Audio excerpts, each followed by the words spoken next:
Ciao ragazzi, come andiamo? Secondo video della mia vita nomade in Polonia. Ho fatto quasi un mese tra Varsavia, Cracovia e Danzica a lavorare da remoto e a godermi un po' questo paese splendido che è la Polonia.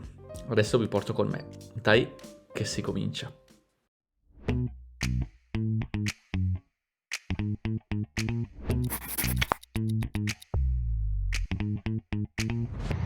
Ragazzi, sono a Varsavia dopo il Polyglot Gathering, è stato fighissimo, ho conosciuto un sacco di gente interessante, abbiamo parlato in un sacco di lingue, sono stato super contento anche perché ho parlato in sloveno, che diciamo dal vivo, perché faccio tandem con un amico online, ma dal vivo avevo usato la lingua soltanto una volta con un altro amico in un language exchange a Graz, quindi è stato veramente fighissimo. Super interessanti anche tutte le presentazioni e, come avete visto, tanti poliglotti che imparano o che già parlano l'italiano, ragazzi. Come dico sempre, imparare una lingua non è uno sprint, è una maratona.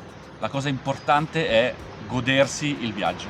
Sto cercando di fare check-in in un Airbnb a Varsavia e la ragazza, gli sto scrivendo in polacco, sto cercando di fare finta di parlare polacco, non parlo polacco. Mi dice che la chiave è Przestojakami na rowery, quindi davanti alle biciclette, però non la trovo. Quindi non c'è, quindi sto aspettando, perché quelle sono le biciclette e dovrebbe esserci una klatka, una cassa, un box, una scatola, però non c'è, quindi vediamo. Ce l'ho fatta, ragazzi, sono entrato nell'Airbnb. In realtà la proprietaria per cassa intendeva la cassettina dove uno in realtà con il codice può aprire la porta. Io mi aspettavo una cassettina in cui con il codice uno poi prendeva la chiave, come c'è col check-in automatico di qualche Airbnb. Ad ogni modo, sono dentro, ce l'ho fatta. Appena arrivo in un nuovo Airbnb c'è la mia parte italiana che vuole farsi immediatamente un caffè e la mia parte uruguaiana oramai che vuole farsi un mate. Ogni tanto prevale la prima, oggi ha prevalso la seconda. Sono arrivato nel nuovo Airbnb a Varsavia dopo la conferenza, volevo fare 1000 cose, la verità è che ero molto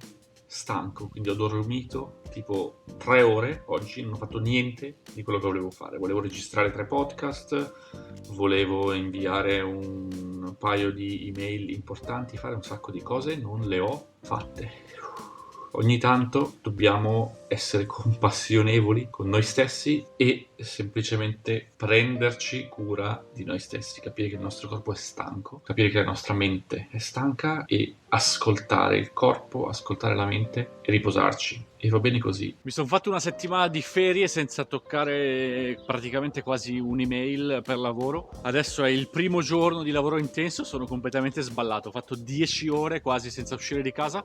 Sono uscito adesso, credo di avere un po' esagerato. Non lavorate troppo, ragazzi, sennò finite come me, siete stanchi. Cerchiamo di goderci il viaggio. Sono un po' fuori dal centro perché ho prenotato all'ultimo, no? Sono un po' nella parte ovest della città, ma devo dire che il quartiere è molto carino. È tranquillo, è pieno in realtà di piccoli negozietti, piccole attività che vendono in realtà un sacco di roba buona da mangiare, che in realtà, come sapete, avrete capito, oramai è un po' il mio debole, quindi mi sono appena comprato una specie di torta ripiena con un sacco di roba buonissima e un succo di mela tipo del mercato degli agricoltori.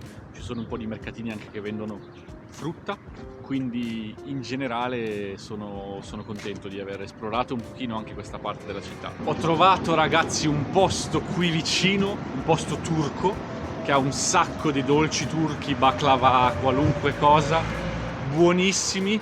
Vende addirittura i cannoli ripieni con il tiramisù, con cos'è che aveva? Lo zabaione. Non li avevo mai visti, cannoli ripieni al tiramisù, onestamente. Ne ho preso uno e me lo assaggio, vi dirò com'è.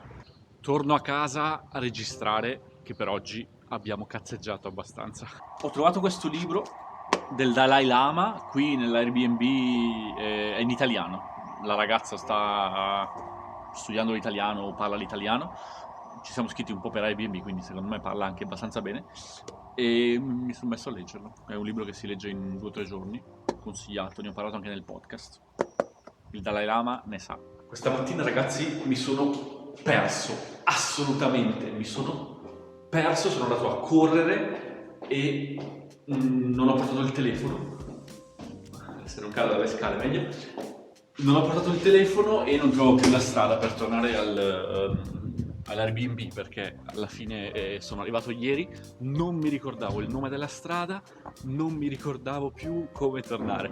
Allora ho chiesto a una ragazza per strada, gli faccio: scusa, non è che mi sai dire com'è che arrivo a casa? Però in realtà non sapevo l'indirizzo, sapevo soltanto che c'era una università non lontano. E quindi gli ho detto: ascolta, dammi Google Maps, guardiamo l'università, l'ho trovata e poi per fortuna ho trovato la strada di casa. Sto andando ad esplorare un attimino il quartiere, vediamo se c'è un supermercato per prendere qualcosa da mangiare e poi si torna a casa a lavorare. Sto studiando per il mio esame di project manager e volevo stampare del materiale, quindi ho cercato una copisteria, in polacco si dice www.jasz. Non è vero, non mi ricordo, però l'ho cercata, l'ho tradotto, perché se cerco in inglese non trovavo niente, e l'ho trovata.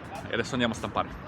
Ho comprato un botto di roba, ragazzi, e non ho speso veramente niente, ho speso 45 zloty. Non mi ricordavo che la Polonia fosse così economica, mi viene da dire l'Uruguay è molto più caro della Polonia, se facciamo il confronto tra le due cose, no? Tutti hanno l'idea in testa che in Sud America è tutto economico. No, in realtà no, dipende un po' da dove si va.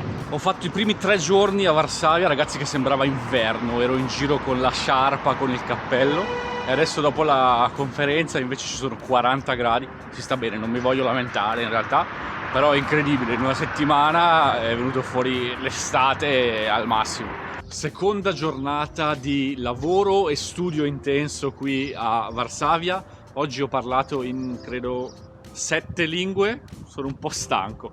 Ho deciso che mi merito un gelato, quindi sono andato a caccia di una gelateria. Vediamo cosa troviamo. Il libro è molto interessante, ragazzi. Ci racconta un po' la storia di come è nato il linguaggio e di come si è evoluto nella storia dell'uomo, diciamo, e del genere umano. La conquista del linguaggio.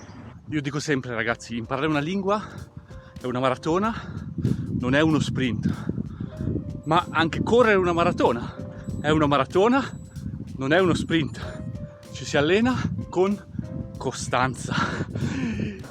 Dopo 3 giorni di lavoro e studio intensi sono uscito a cena, ho ordinato di tutto, ho ordinato 750 grammi di costine, credo che mangio come se non ci fosse un domani e poi dormo, ragazzi. In questi giorni post conferenza in realtà ho lavorato molto e recuperato le energie. Dopo il lavoro andavo a farmi 2 passi per il quartiere, giusto per esplorare un pochino, per capire un po' come si vive in Polonia, o perlomeno come si vive in questa parte della città, come si vive a Varsavia, che poi è un po' il vero motivo del perché sono qui, quello che mi spinge a viaggiare e spesso capire come si vive in un altro paese, cosa fa la gente in un altro paese, quali sono le sue abitudini, qual è la cultura, e cercare di conoscere in dettaglio tutte queste cose, no? Più che semplicemente andare a vedermi musei e monumenti che, diciamo, che sono sicuramente interessanti, ma che non sono quello che a me principalmente interessa di un paese. Se volete sapere di più su come mantengo 8 lingue, in realtà quando ho fatto il video erano 7, date un occhio al video che vedete qui al lato. Ciao ragazzi!